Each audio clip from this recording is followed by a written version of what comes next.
Hey guys, it's me Connor here from Random Stuff, and today I'm going to react to My Horrible Spelling by The Odd Ones Out.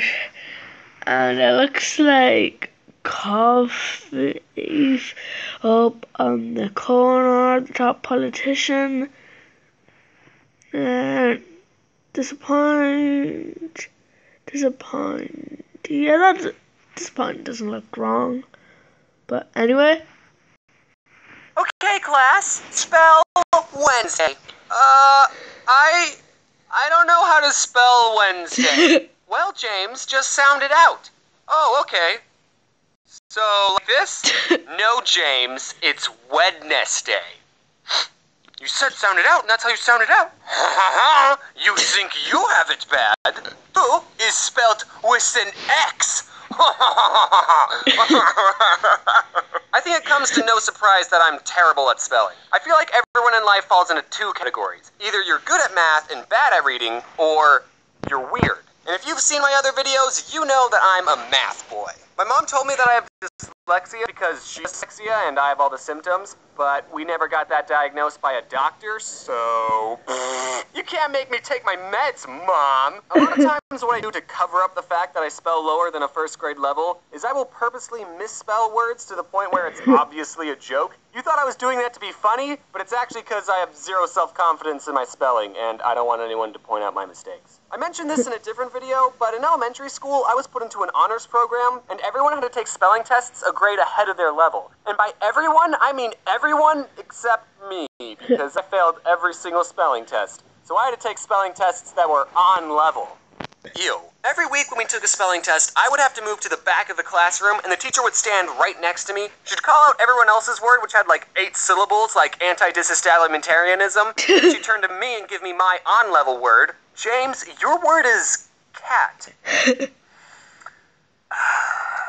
Also, when your class did a spelling bee and everyone had to participate, and like, I didn't even care that I was the first one out. Hey, that's almost my name. Another thing that I mentioned in a pretty old video is that I used to have a speech impediment when I was little. I couldn't pronounce my O's and I talked like this. I'm good now. Obviously. So That was with me too.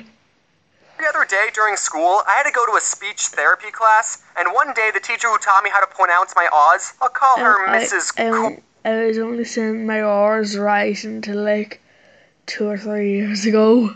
Kool-Aid gave me this sheet of paper with a bunch of raindrops on it, and she said, for every raindrop on this page, say the word raindrop. But then she just left the room, and I said, well, I'm not going to do this. I didn't say raindrop a single time, because, like, no one was even there. No one would have seen me not saying raindrop. So why would I do something that I didn't want to do? But then, the funny part is, when she came back, she asked, are you finished saying your raindrops? No. Well, how many did you say? I didn't say any. You stupid child. I told her the truth for some reason. I don't know why. It was probably the easiest lie in my life to get away with, but that's why I remember this story. I'm still mad at myself for telling the truth. And I had to say raindrop a bunch of times in front of her, and she would only go to the next raindrop until I said it right. And it was terrible. Really hurt my feelings. Since I was struggling with reading and spelling, I had to get an IEP. An incredible, excellent personality, which meant I had to go to a special class for a little bit during school. And the teacher who taught this class was none other than Mrs. Kool-Aid. Oh yeah.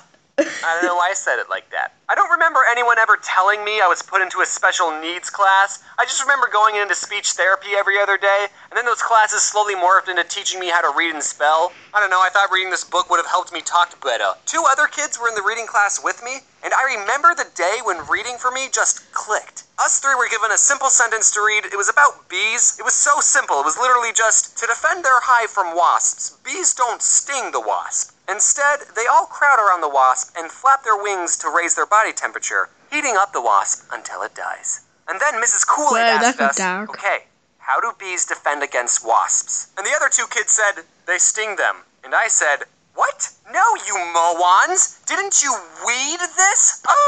The words in this page are of meaning when placed in a certain order convey information. Also, I never want to get hugged by a bee. So I was in these classes all the way until the 6th grade. I was getting better at reading. It still wasn't great, but I was getting better at it. And one day, Mrs. Kool-Aid said, you know, James, you should try competing in the Battle of the Books. Battle of the Books?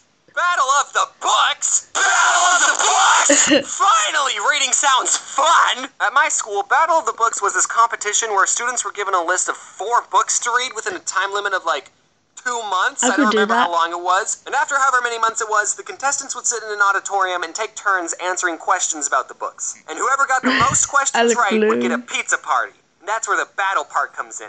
We'd kill each other for pizza. And then there were 2 more rounds, each with 4 more books. So there was a total of 12 books you had to read. Look.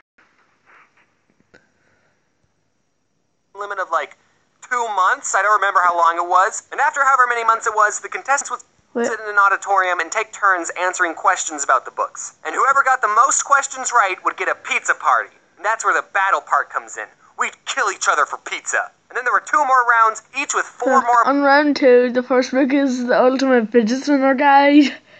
books, so there was a total of 12 books you had to read. And we were allowed to be with a partner, so my partner was TJ.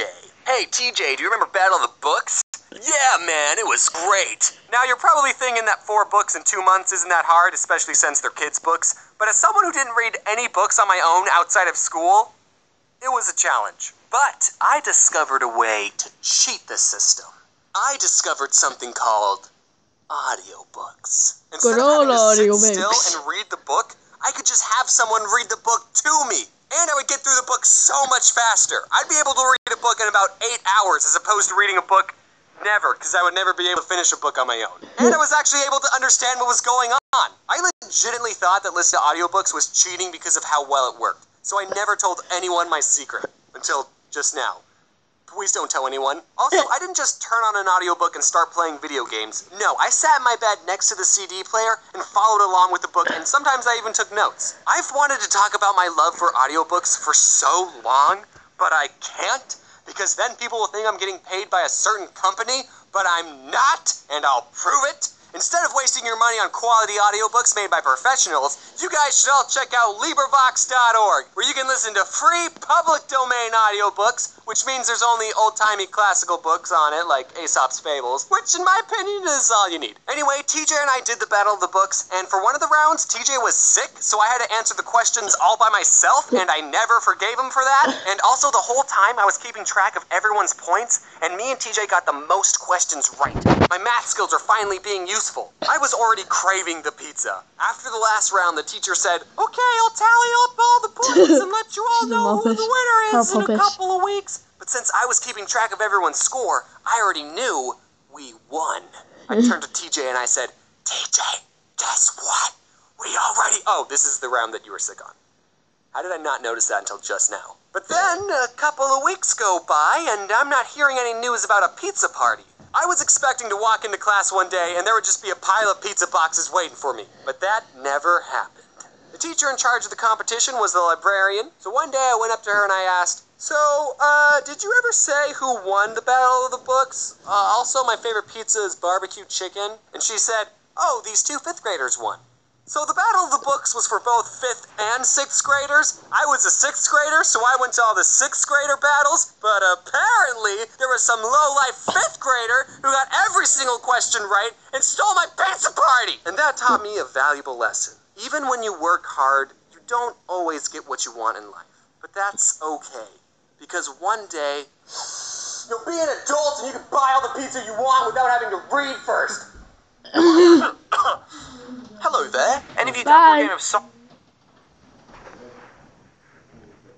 I mean football? This is 100% James. This isn't someone else doing the end card. This is me.